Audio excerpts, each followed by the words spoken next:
Hey Sam! Hey, t'as-tu vu ça? Je me suis laissé aller, j'étais complètement fou. Hey, je t'ai jamais vu danser de même de toute ma vie. Salut Barbu, comment ça va? Salut, Barbu. Ça commence à être pas pire, ta barbe, un petit peu. Tu te Ah laisses oui, le petit Hulk Hogan style? Ouais, c'est là. Hey, Sam, c'est notre 10e épisode. Hey, félicitations. Hey, Je pensais pas me rendre là. Sérieusement, Hey. on s'est rendu là. Personne nous a coupé. Facebook nous a pas dit, hey, vous êtes une gang de pas bons, arrêtez ça là. Ouais, y a ben, encore les gens du le monde pensent, qui mais ils nous nous le regarde. disent pas. Ben oui. Hey, bonsoir au Barbus, Barbuton, Barbutaine, Barbuté. Ben oui, les C'est gens, donc bienvenue. Hey, bienvenue à la gang du GDJ, bienvenue à Brie, on est content que vous soyez là. Salut les enfants. Et ce soir, Sam, je vais pas, Tu je veux vais pas pas perdre quoi? trop de temps. Juste une petite rappel que demain soir, 7h30 sur Oui. Facebook, c'est Paradox. Ou YouTube aussi. Et ça, YouTube aussi. Sérieusement, ça va être toute une conférence, ça va être bon. On vous invite à être là. Mais ce soir, Sam, Oui. on a une entrevue avec une... en tout cas, juste, attends un peu, là, je vais trop vite, mais notre père est là, on est là. Vous là? On est là. Et ce soir, on a une entrevue avec une certaine Mylène! Ou Mylene, comme on dit. Je sais pas si c'est comment écrire le nom à Mylène, mais Ah, c'est vraiment pas la bonne façon. Puis, ça a l'air que son nom de famille, c'est la star. Fait que si vous voyez Mylène Bravo, c'est vraiment qu'on s'est trompé. Son nom, c'est Mylène. Mylène, la star! Sérieusement, je vais l'inviter tout de suite à jouer. Ben oui, ajoute-la dans les. Tu sais, on parle d'elle, on la là. complimente, puis elle a tout manqué les compliments. Tu sais, elle ne sait même pas qu'on disait des belles choses sur elle. Elle ne m'entendait même pas. Non, c'est ça. Est-ce que tu nous entendais? Non, non, du tout. Ah. Hey, salut, Mylène. J'ai même manqué la petite danse. Ah, on était fous. T'as manqué ça. Bon. Hey, Mylène, je sais Hey, pas allô? si tu sais. J'espère que ça va bien. Bienvenue. Merci. La prochaine fois, on va te demander de travailler ta barbe, par exemple. Mais la moustache, c'est pas pire. Non, c'est pas vrai. Hey, C'est drôle. elle est là, il n'a pas dit ça. Vous allez voir. Non, mais je sais que Mylène est capable de le prendre. Si je le pensais, je l'aurais pas dit. Tu comprends? Je peux même pas distinguer ta moustache. Merci alors du compliment. Merci. Ça fait plaisir. Hey, mais Mylène, moi et Sam, on a toujours un classique qui s'appelle The Meme of the Day. Ouais, ben tu devrais mettre un meme OS parce qu'on en a toujours comme 3 à 4. Ouais, mais c'est que meme avec un S, ça fait vraiment weird. Mais, les memes. Les memes. J'en ai honnêtement choisi des juste pour toi, OK? Parce que pour ceux qui ne savaient peut-être pas, puis c'est une des premières choses qu'on va vous faire découvrir sur notre invité qui est Mylène, c'est que Mylène a une petite dépendance dans la vie. Oui. Vous savez, moi et Sam, on boit des bubbly en quantité industrielle pendant les lives, mais Mylène, elle boit d'autres choses. Et Mylène, j'ai trouvé ce meme-là pour toi. C'est toi qui es en train de penser. Elle a failli s'étouffer avec une boule de tapioca, tout le monde. Ah, faites attention, il ne faut pas s'étouffer live. Là. Hein? Est-ce que tu peux traduire pour les gens qui ne parlent pas espagnol? Je suis en train de penser au bubble tea. Ah ouais, puis ça, c'est. À chaque fois que Mylène me parle de bubble tea, c'est la face qu'elle fait. Moi, je fais la face de la petite fille en arrière, qui la juge incroyablement à chaque fois. Puis moi, je suis le petit personnage en arrière. Là. Moi, je suis un des petits personnages. Ben attends, je peux y aller, moi aussi, chacun son tour. Hey, je dis celle-là, Claudia, qui dit hola. Mon espagnol, est-tu bon? Hola? Hola. Hola. Ben, je pense que hola, tu sais, ça dit hola, ils peuvent comprendre. Ouais, mais des fois, avec la phonétique des mots, c'est pas facile. Vas-y, mets ton mime, Mylène. Ouais, mais Mylène, moi, je trouve que tu es une femme hyper courageuse. Tu vas au-delà, mais j'ai trouvé quelqu'un qui était encore plus courageux que toi, quelqu'un ou quelque chose, on verra.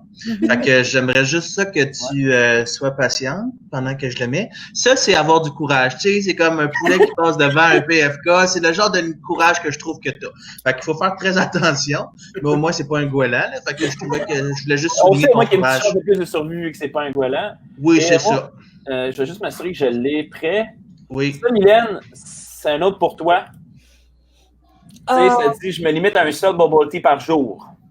Mais moi, c'est un par semaine. C'est quand même pas pire, mais tu vois, j'ai pensé à toi avec le bubble tea, puis quand je t'ai vu apparaître tantôt dans notre pré-workout de Barbu plus Bib, je me suis dit, hey, t'es arrivé avec un bubble tea.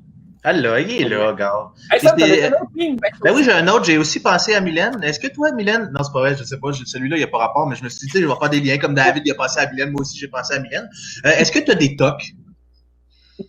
C'est quoi un TOC? C'est un trouble obsessif-compulsif. C'est quelque chose qu'on fait, là, qu'on ne peut pas s'empêcher de faire. Ouais. Comme boire du bubble tea, mais ça compte pas vraiment. Est-ce que tu en as? Peux-tu nous partager rapidement? OK, ben je craque souvent. Il faut que je craque absolument tout. OK. Puis nous, quand on était jeunes, ben il y en a un, je vais vous le mettre là. Puis c'est par rapport au son de la télévision. Mais là, je l'ai fermé, je pense. Il est là. OK. Je viens de me rajouter, il est juste ici. Donc, ça, c'est avoir le volume de la TV à un nombre impair. Tu sais, si t'es comme déçu. Après ça, avoir le volume de la TV à un nombre pair. Tu sais, ça, c'est comme ouh! Puis avoir le volume de la TV à un multiple de 5, c'est comme wow! Hey, ça, là, j'aime ça. J'ai trouvé ça super intéressant, mais honnêtement, moi, j'ai pas de toc sur le volume de la télévision ou des choses dans mon auto. Je me suis gare. Quand on était jeune, c'était 21, je pense, le volume. 21, nous, c'était comme le ratio parfait avec notre vieille TV Sony, là, cathodique, là, c'était 21. Hey, juste avant qu'on plonge dans l'entrevue, on a Lydie, qui est une fidèle auditrice, qui nous dit elle apporte de la féminité dans ce podcast de Barbu. Et c'est un peu pour ça qu'on a... Ouais, il y avait trop de testostérone. Un peu trop de barbe. Ici, on a encore... on a une autre de tes amis. On n'a jamais eu autant de commentaires. C'est vraiment le fun de voir ça, parce que là, ce qui est cool, c'est que Mylène a partagé le lien de ça avec d'autres gens. Donc, bienvenue à tous ceux et celles qui nous écoutent la première fois. Dans le fond, Barbu plus Bible, pour ceux qui ne savent pas, c'est 2 barbes, 2 frères, une Bible. On a des invités des fois. Et ce soir, notre invité... C'est pas Barbu, mais on peut vivre avec ça. On t'ardonne.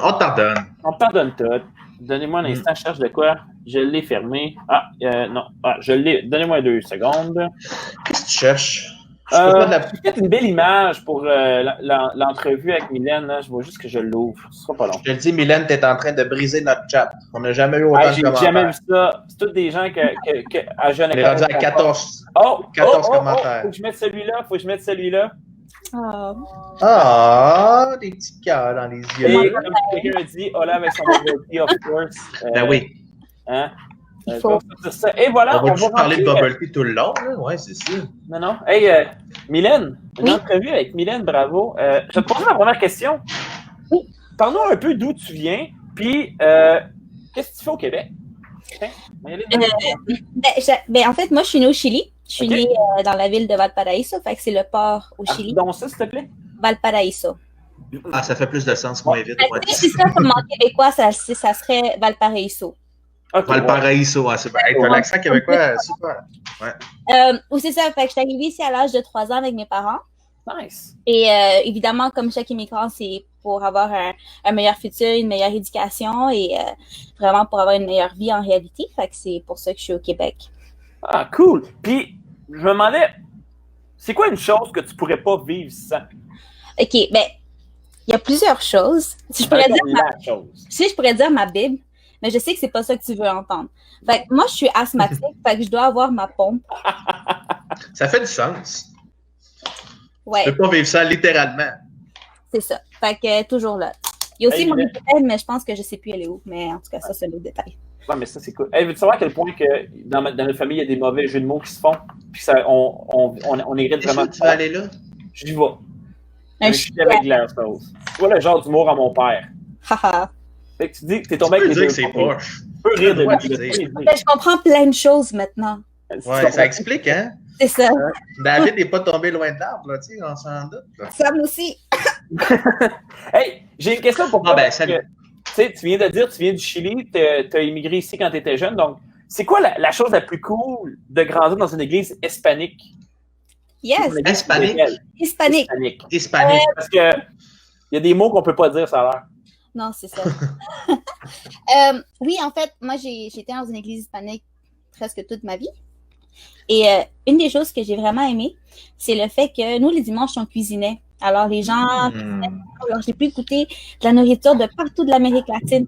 Et je peux dire que les dames de l'église, ce sont des cuisinières fabuleuses. Et c'est ça qui était vraiment cool. C'est nice, ça. C'est nice, ça. Sam, as-tu d'autres petites questions? C'est fun. Oui, moi, je veux savoir, là, dans tes journées, là, comment tu fais pour occuper tes journées? Qu'est-ce que tu fais de tes passe-temps? Mettons, tu as 5 minutes de libre. OK, fait que je suis une personne qui a une routine quand même. Je suis une personne assez disciplinée dans la vie. Preach it. C'est important.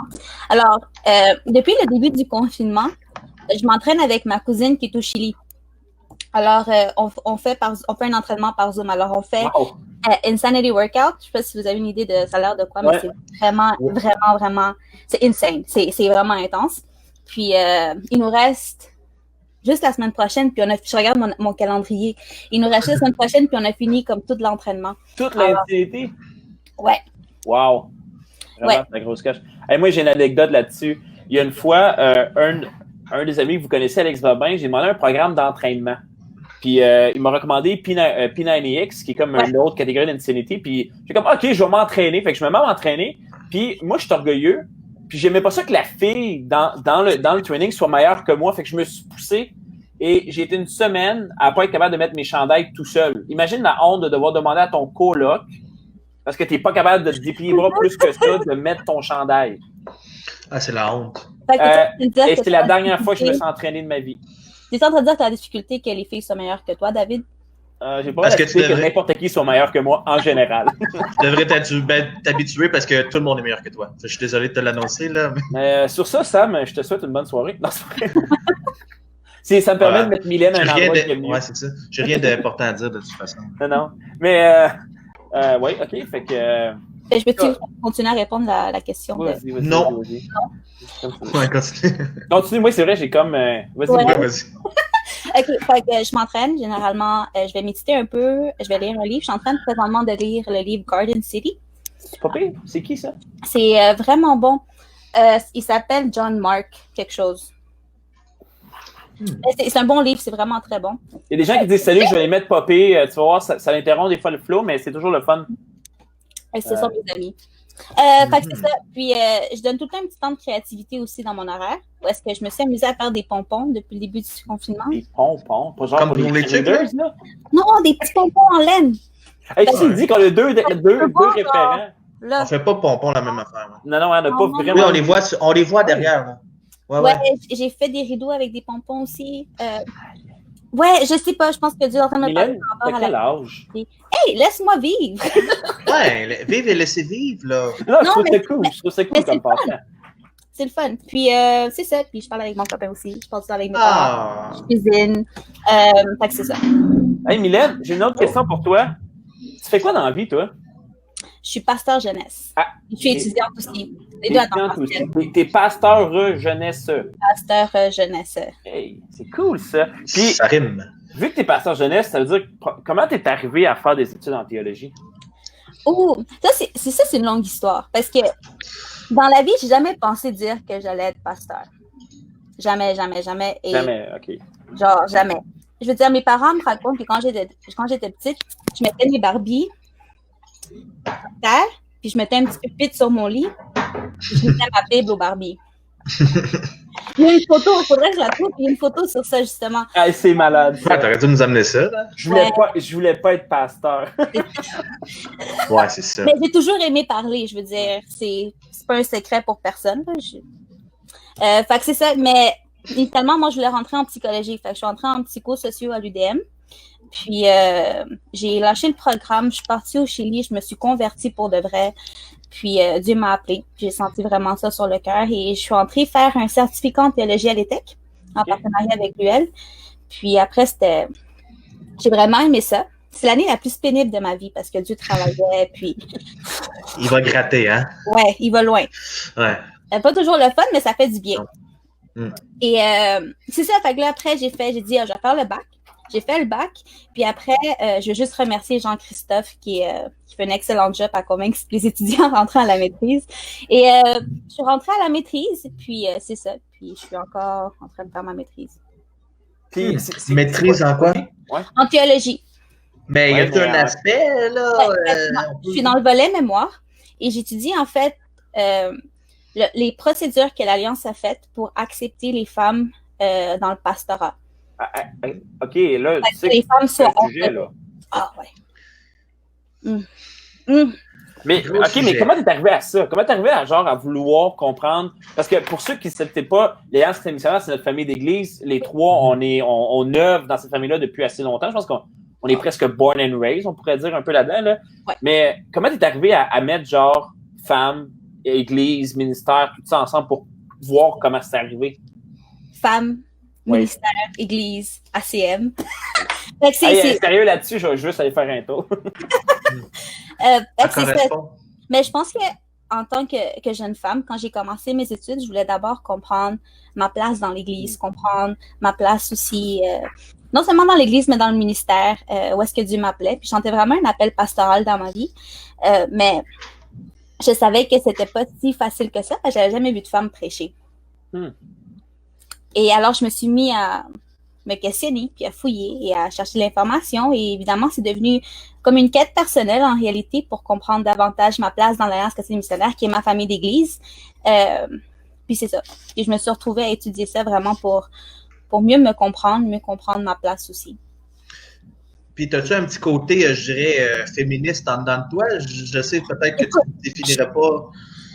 Je pense qu'il peut y avoir une mauvaise perception de ce qu'est une féministe, mais moi, je suis en faveur de l'émancipation des femmes. Alors, évidemment, je veux avoir une société où est-ce que les femmes ont les mêmes droits que les hommes. Parce que sinon, c'est pas juste. Non, effectivement.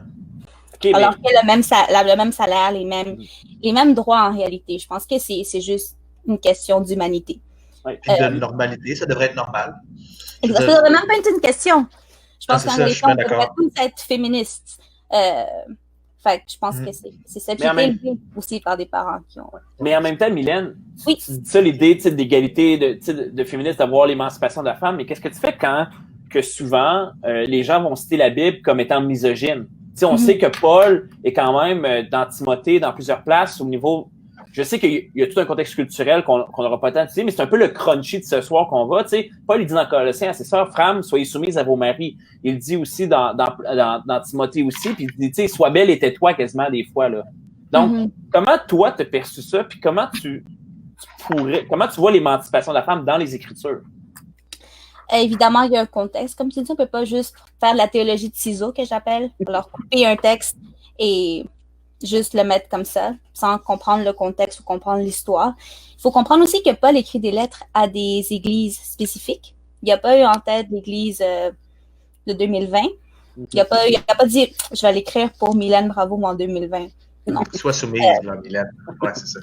C'est ça. Fait que je pense qu'il y a ça qu'il faut comprendre. Puis moi, c'est pas nécessairement mon domaine d'expertise, l'analyse de ces textes bibliques-là.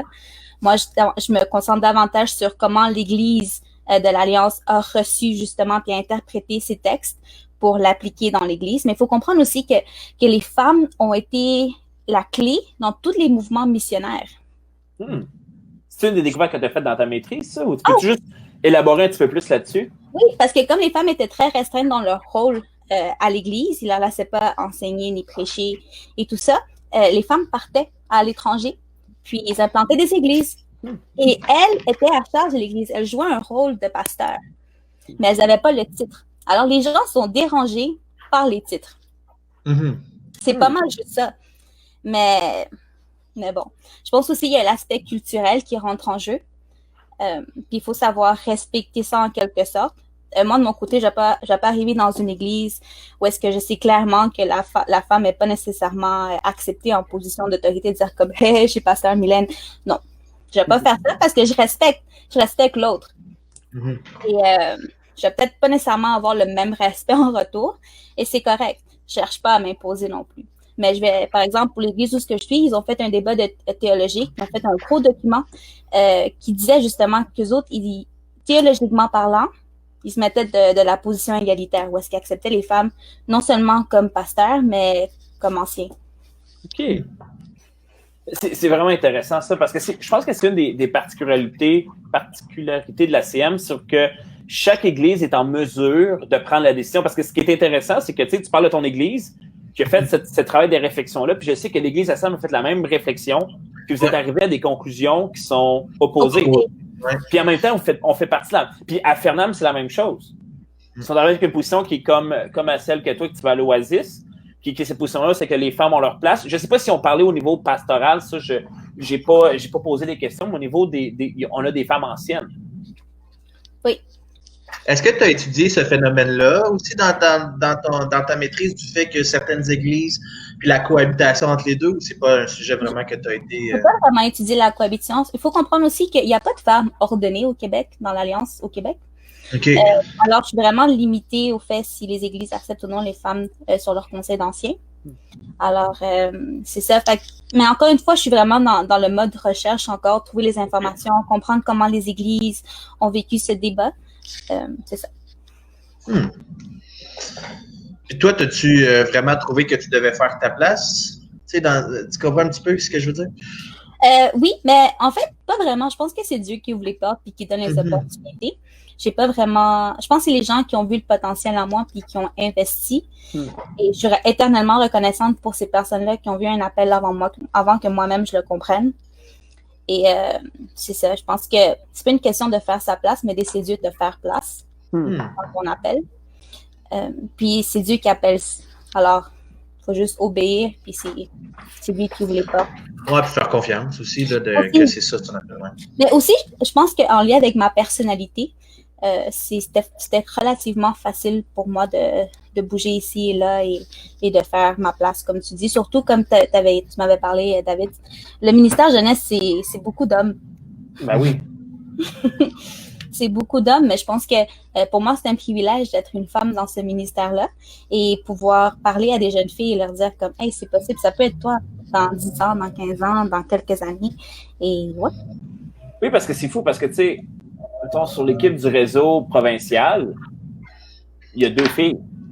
Et puis une de ces filles-là, qui est Shannon, est responsable, puis c'est en développement aussi, mais t'es vraiment la seule, puis tu sais, toi, t'es en processus d'accréditation aussi. Ouais. Tu sais, qui est vraiment en train de prendre les pas pour être ouvrière de l'Alliance, ce qui est quand même quelque chose aussi.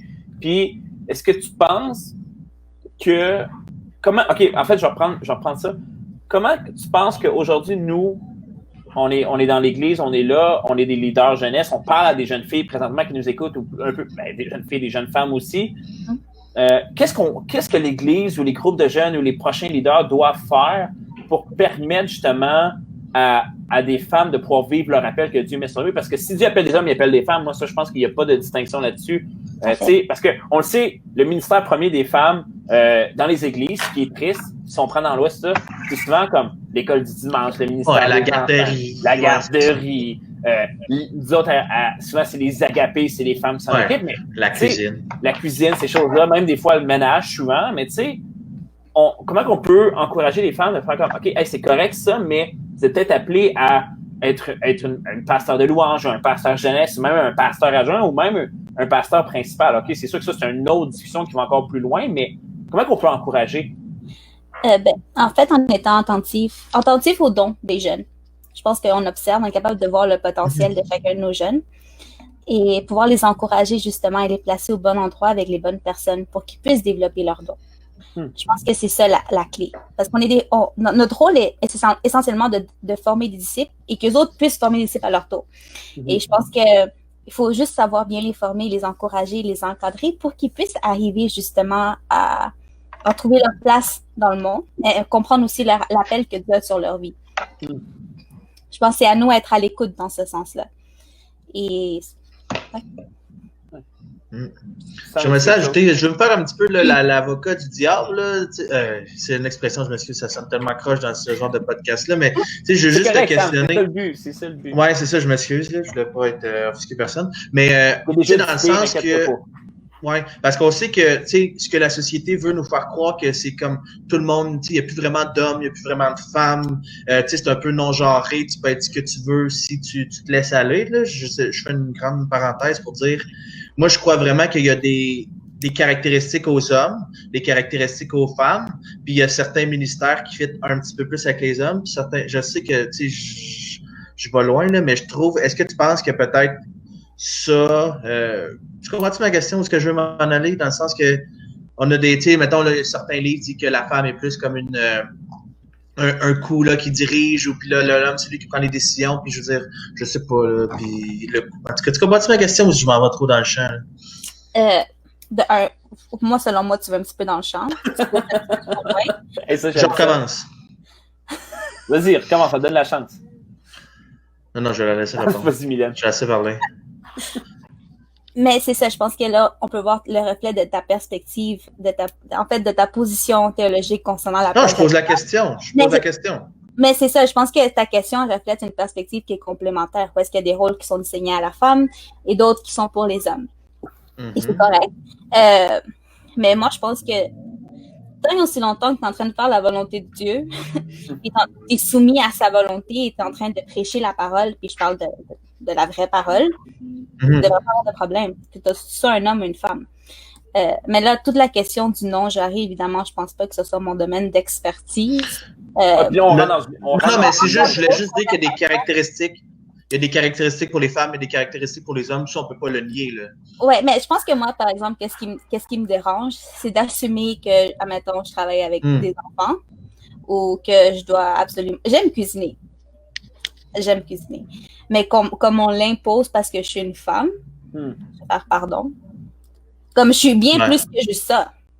Ben oui.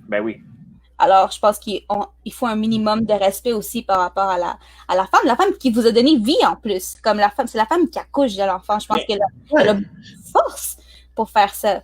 Mais tu sais, quand on y pense, puis c'est ce que je disais à la fête des mères aux deux églises ici sur Zoom, c'est comme, tu sais, c'est la fête des mères. Tu sais, il y a personne, même dans notre podcast présentement, avec ceux qui nous écoutent, il y a personne qui peut être là sans une mère, sans une femme aussi, tu sais. Mais tu sais, c'est complexe la question de est-ce que on est égaux, est-ce qu'on est complémentaire, égaux aussi, là. Je sais qu'il y a un meilleur mot que ça, que je ne l'ai pas, là, puis je ne veux pas dire n'importe quoi, mais tu sais, tous ces concepts-là, parce que, tu sais, moi, quand j'étudie justement les textes où c'est que Paul parle beaucoup de la femme, je me rends compte que quand tu regardes le contexte gréco-romain, qui est dans un contexte, c'est que les femmes, dans cette époque-là, c'était quasiment des esclaves, puis sinon pire que ça, que dès que, tu sais, on le voit tout le temps, hein. Si tu regardes tout l'Ancien Testament, tu vois à quel point comme, sa femme première lui donne pas d'enfant, fait qu'elle la tasse de côté. Puis, tu sais, on le voit avec l'histoire de la mère de Samuel, puis ça. Puis, on se rend compte que quand Paul, il leur dit, sois soumise à ton mari, puis après ça, il dit au mari, aime ta femme, c'est qu'on voit les changements qui sont là. Tu sais, puis je pense que on a un peu à repenser comment qu'on perçoit autant les rôles des hommes que les rôles des femmes. Je pense que, comme tu dis, souvent, on a catégorisé ça, puis on se rend compte que, tu sais, c'est sûr qu'il y a des choses que moi, je peux faire. Je veux dire, je te verrais mal, Mylène, mettre un équipement de football pour venir me ramasser, tu sais. Non. Ça se fait. Non, mais ce que je veux dire, c'est plus sa personnalité que le fait que ce soit une femme, là. En fait, c'est parce que c'est un exemple que j'ai lu dans un livre que je trouvais intéressant, qu'il y a des choses que, tu sais, qu'il y a des... Je ne veux même pas aller là, parce que plus que j'y réfléchis, plus que je me rends compte que moi-même, j'en lise le livre, tout ça, mais... Admettons, là, je vais juste donner un exemple concret. Vraiment simple. Quelles sont les premières personnes à avoir parlé de la résurrection de Christ? C'est les femmes. Mais c'est ça. Fait que moi, je dis ça. Je me dis, hey, regardez Jésus, comment il a agi avec les femmes. Et lorsqu'on comprend le contexte culturel en plus de l'époque. Ah oui. Hey, comme il vient briser plein de choses, là. Puis je pense que c'est ça qui est encourageant pour nous, les femmes, aujourd'hui. Je pense que Jésus nous encourage dans nos dons, puis nous encourage à ne pas nous taire par rapport à l'Évangile, mais sinon d'être qui nous sommes et d'être libres et de pouvoir parler de l'Évangile en toute liberté, non, et pas être bloqué parce qu'on est des femmes.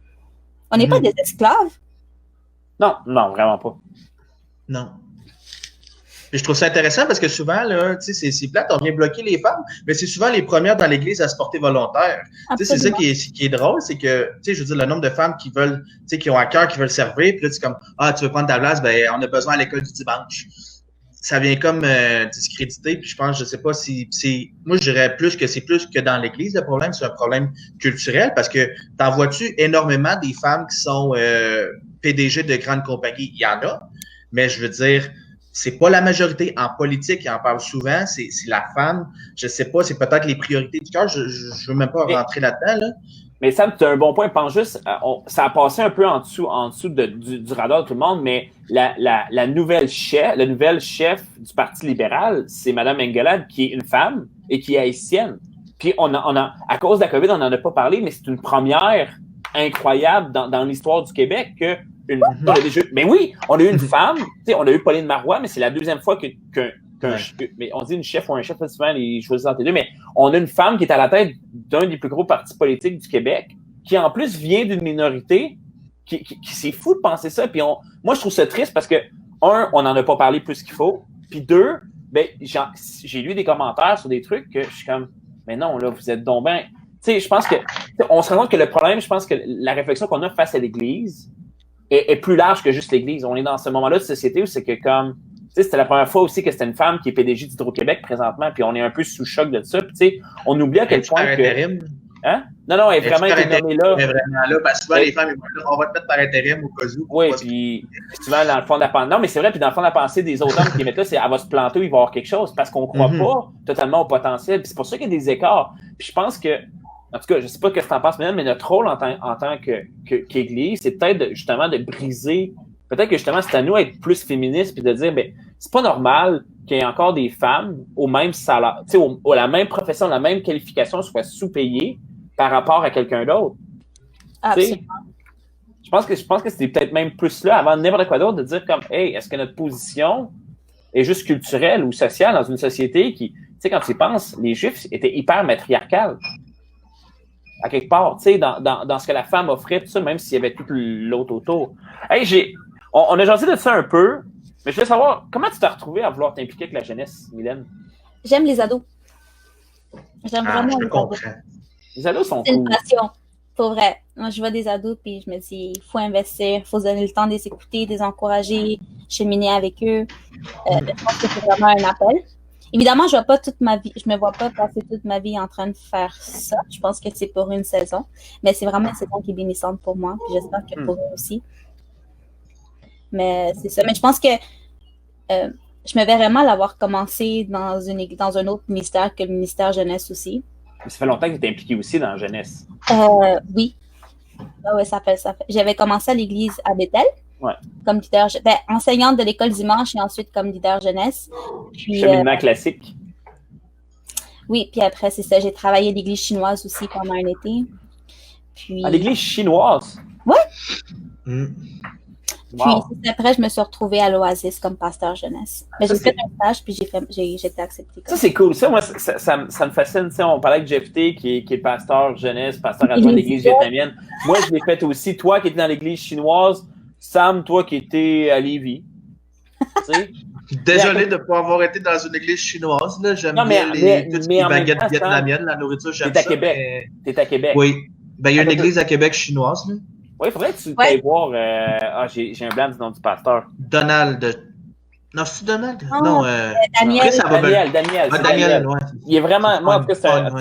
Mais, tu sais, l'église L'Oasis, c'est dans un. C'est quoi le quartier que l'église L'Oasis est située déjà? On est dans Pierrefonds, proche de. En fait, Pierrefonds, Cloverdale. Cloverdale, ouais. Ouais. Mais c'est parce que j'ai oublié, non, mais c'est un des quartiers les plus. C'est quoi? C'est parce que je veux pas dire n'importe quoi en le disant tout croche aussi, mais. C'était bien parti pour aller tout croche, mais continue. C'est pour ça que je m'en retiens, je fais attention ce soir, j'essaie de mais il y a beaucoup d'ethnies là, puis des migrants, hein? Oui. J'essaie de bien le dire. La difficulté. Oui, en fait, si je me trompe pas, c'est l'endroit où il y a le plus de coopératives. Oh, wow. Oui, on a fait du nettoyage, puis il y en avait un, s'il vous plaît, ouais. On fait quelque chose ici, Sam. Non, mais c'est juste parce qu'à Essor, on est allé donner un coup de main pour nettoyer dans les coopératives. C'est loin aussi. J'avais pas pensé, puis oui, c'est vraiment loin, de un, mais c'était vraiment le fun. Puis, je veux dire, on a nettoyé un gros quartier, puis avec des coopératives, j'avais pas pensé, mais c'était toutes des coopératives, il y en avait du bloc, là. Ouais. Oui. Puis, effectivement, on a beaucoup d'immigrants. Fait que c'est quoi, là, mettons, tu sais, sachant que c'est une église multiculturelle, puis t'es pas obligé d'aller dans les détails parce que je sais que ça appartient à l'église, mais toi, en étant là-dedans, en le vivant toi-même, parce que tu veux pas, tu sais, t'es pas originaire du Québec, même si t'as grandi, là, pour moi, t'es autant québécoise que je peux l'être, puis ça, j'ai pas peur de le dire, mais c'est quoi le plus grand défi de l'église multiculturelle? Là, ici, je le mets vraiment avec un grand E, là. Oui, mais en fait, je pense que faut comprendre aussi que j'ai grandi à Montréal. Alors, je suis habituée dans le fait d'être entourée de différentes cultures et c'est ma normalité en quelque sorte. Mais je comprends aussi que c'est pas la réalité de tout le monde. Mm-hmm. Alors, déjà qu'il y a une différence, par exemple, entre une fille de Montréal et une fille de la ville de Québec.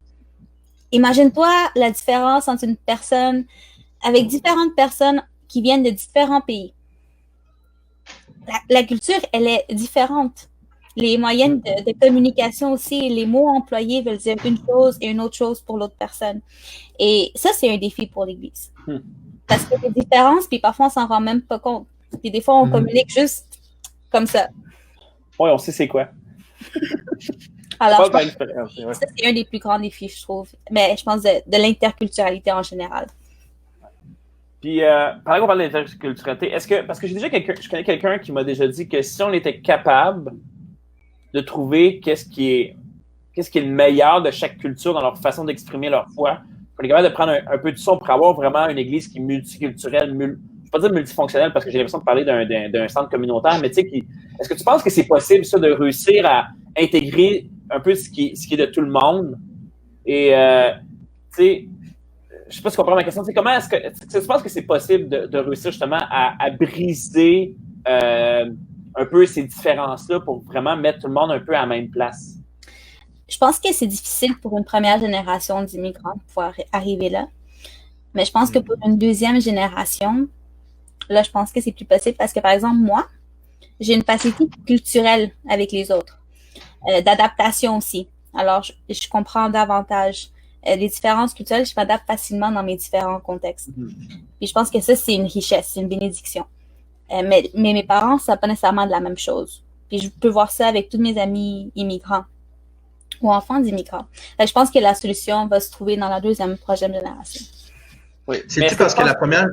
Parce que la première génération a peur de perdre sa culture d'origine? Pas nécessairement. Je pense que c'est vraiment du cas par cas. Il y a des parents qui s'adaptent super bien et tout ça. Il y a d'autres qui sont toujours attachés au pays, mais je pense qu'on va toujours l'être. De la même manière que même moi, deuxième génération, je suis toujours très attachée au Chili. Puis l'inverse serait aussi vrai. Si j'irais je sais pas moi, en Espagne, je serais super fier d'être Québécois. Puis tu vas en voyage, tu vois un Québécois, t'es comme, yes, Québécois, tu sais, c'est normal. Tu vas dans l'Ouest, c'est la même chose. Tu vas dans l'Ouest pour un francophone, let's go, t'es content, tu te rends compte. Moi, je me rappellerai quand j'étais dans l'Ouest, puis je parlais français avec un de mes amis, qu'on se voyait une fois de temps en temps, puis on parlait en français, puis un monsieur fait comme, hey, vous venez du Québec, vous autres, mes petits, puis là, il a mis des sacs, là, comme, et là, on était comme, hey, on s'est assis, on a jasé 1 heure de temps.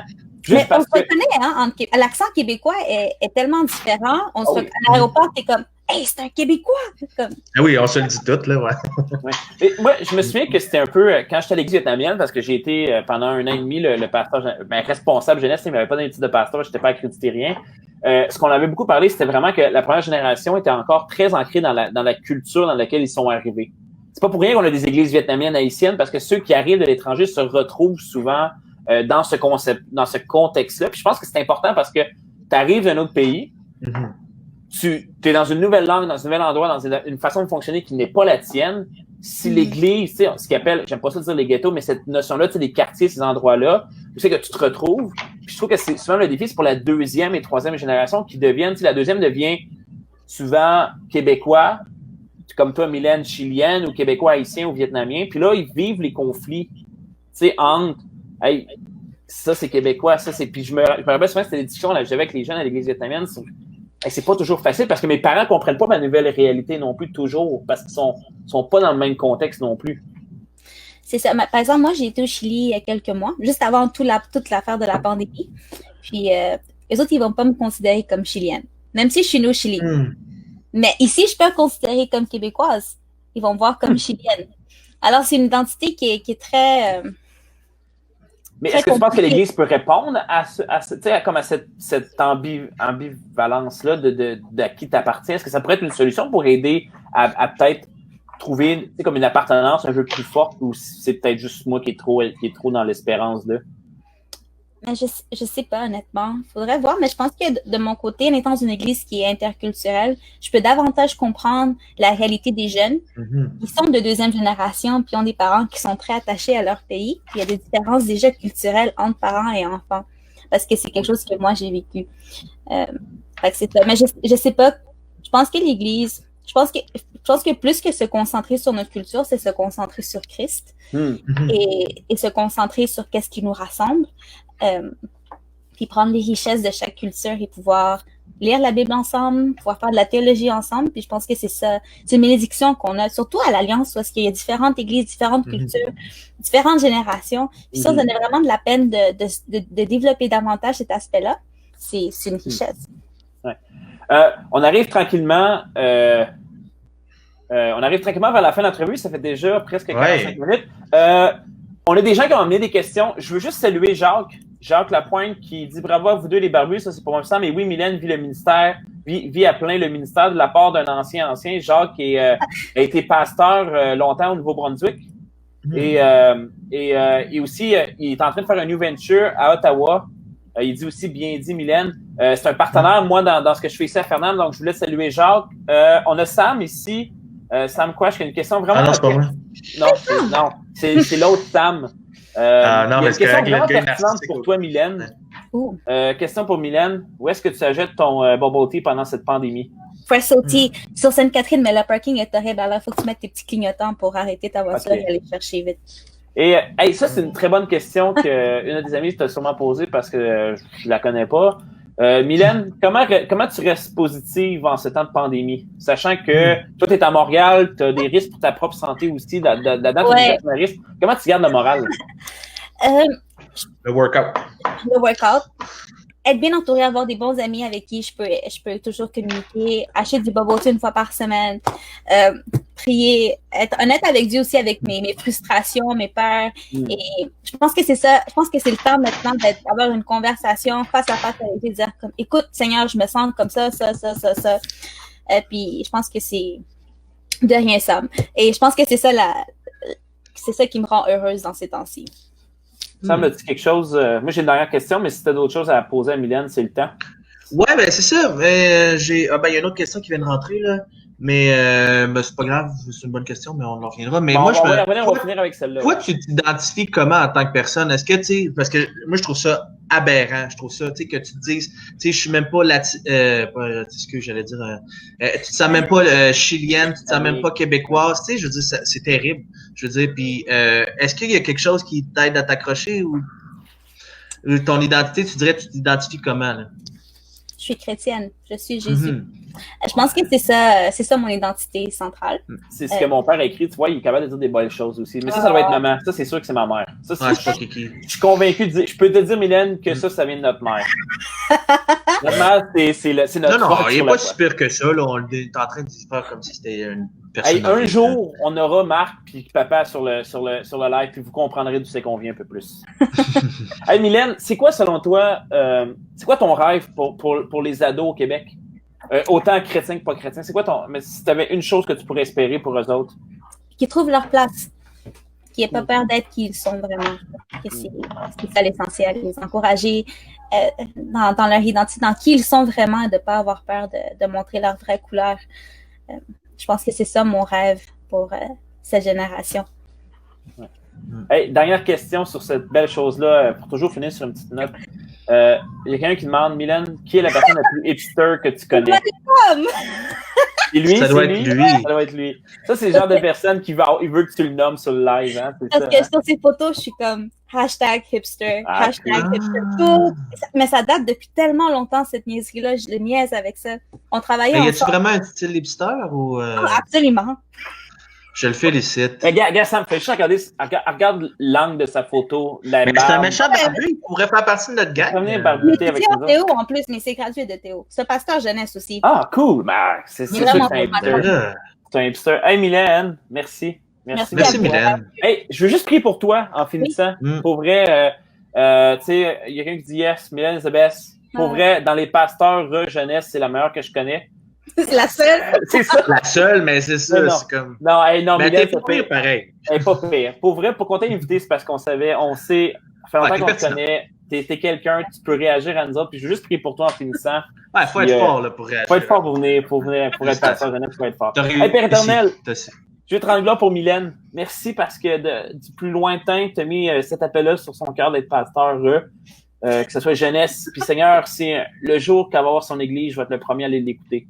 Si c'est ça ta volonté pour elle, Père. Continue à l'utiliser pour les ados, de garder son cœur, de la protéger, Seigneur, et de venir révéler à son âme, par ton esprit, comment bien aider ces ados multiculturels, Père, qui viennent de tellement d'environnements différents. Pour connaître certains de ces ados, je sais à quel point qu'elle a un range incroyable de gens, d'âges différents, Seigneur, que tu puisses vraiment l'utiliser à ton plein potentiel.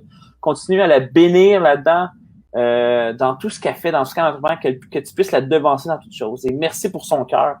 Merci parce qu'elle a décidé d'étudier un sujet qui est pas facile, qui est la place de la femme, puis on le voit même même nous, dans nos propres réflexions, elle nous a challengé ce soir, même si c'est jamais autant facile, les Seigneurs, je veux t'en rendre gloire. C'est dans ton nom que je te prie. Amen. Amen. Amen. J'ai une fausse barbe.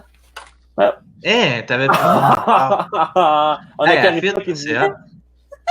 Tu vois, Malcolm dit no better than Mylène. Hey, sérieusement. Beaucoup d'amour ce soir, Mylène. Hey, sérieusement, Mylène, merci d'être venue. Merci d'avoir partagé le lien. Puis, si jamais vous cherchez quoi faire dans les prochaines semaines, ceux qui écoutent du côté de Mylène, les autres, vous êtes habitués, les mardis, jeudis à 7h30, on va voir tranquillement qu'est-ce qui va se passer pour la saison estivale, mais on veut continuer de bénir les gens. Je pense que c'est je pense que c'est une façon de se nourrir et merci de tout le monde rester est là. connecté. Ouais. Restez connectés. On vous aime. Vous avez d'autres. Il y a plein. Lis-nous donc ça, Mylène, s'il te plaît, pour finir. Dios te bendiga, Mylène. Ça veut dire que Dieu te bénisse. Oui. Ah, je savais. Et Tito qui Tito, ben oui. Ouais. Ben lui, il a un billet, là. Lui, c'est comme il c'est peut. évident, Lui, c'est évident. T'sais. Non, mais lui, il sait quoi. Sam, prends des notes. Prends des oui? notes. Prends des notes, Sam. Hey, Mylène, merci. Merci à tout le monde qui était, Sam. Bye. Peace out. Bye, Salut. Mylène. Bye. Salut, les jeunes.